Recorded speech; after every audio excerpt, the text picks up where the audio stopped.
একটা বেলে মাছ, এই যে বেলে মাছ। আমরা এখন মহানন্দা নদীর ধারে আছি, রাত প্রায় 11:30।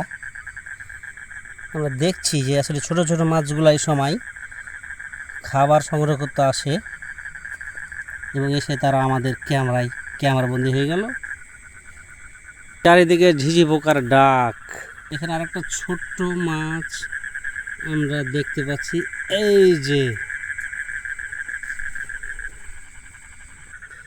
প্রিয় দর্শক, আমরা এখন আছি মহানন্দা নদীর তীরে, নয়াগলা গুজর ঘাটে। আমরা আসলে এখন দেখবো যে এই যে পানির নিচে ছোট ছোট মাছগুলা দেখা যায় কিনা। এই যে আমরা একটা ছোট্ট মাছ দেখতে পেলাম। এখানে একটি তুলনামূলকভাবে একটু বড় বেলে মাছ দেখা যাচ্ছে। সে কাদার মধ্যে সাঁতার কাটছে, আমাদের ক্যামেরা থেকে সে আলাদা হওয়ার চেষ্টা করছে।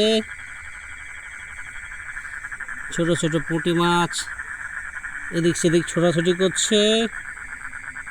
এই যে মাছ, ব্যাঙ সাঁতার কাটছে, 4 হাত পা চ্যাংদোলা করে ব্যাঙ সাঁতার কাটছে।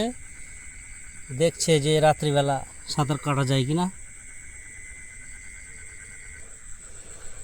ঘাটে একটি নৌকা বাঁধা আছে এবং এইখানে নৌকা এসে ভিড়ে, এটাকে বলে ফাড়াস চাঁপানবাবগঞ্জের ভাষায়।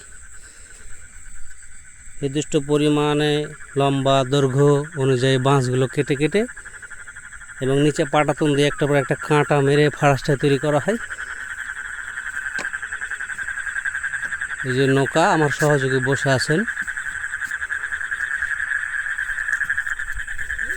আমরা এখানে আরেকটি মাছ দেখার সম্ভাবনা আছে, একটু আগে তাকে দেখতে পেয়েছিলাম।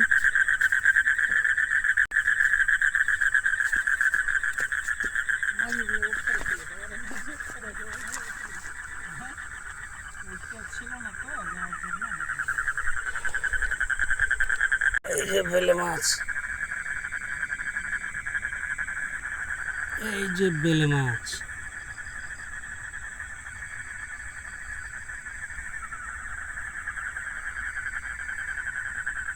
স্বচ্ছ জলের মধ্যে মাছ দেখা যাচ্ছে এবং যে পোকাটা পানির উপর সারাক্ষণই ঘোরাফেরা করে। আমরা একসময় মনে করতাম যে এটা খেলে সাঁতার শেখা যাবে, কারণ সে তো কখনো পানিতে ডোবে না এবং তারও এই যে পাগুলো পানিতে কখনো ডোবে না, এমনভাবে আল্লাহ তৈরি করে রেখেছেন।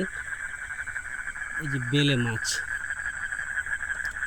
আমরা দেখতে পাবো কিছুক্ষণের মধ্যে। এই যে বেলে মাছ, এই মাছটা তো ধরা যাবে গো।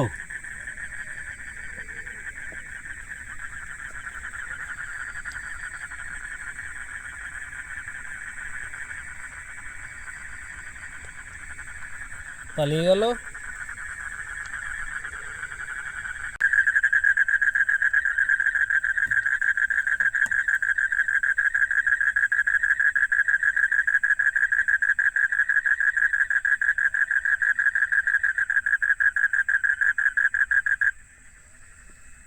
অনেকগুলা ছোট ছোট বেলে মাছের পোনা। এই যে বেলে মাছ, এই যে এখানেও বেলে মাছ।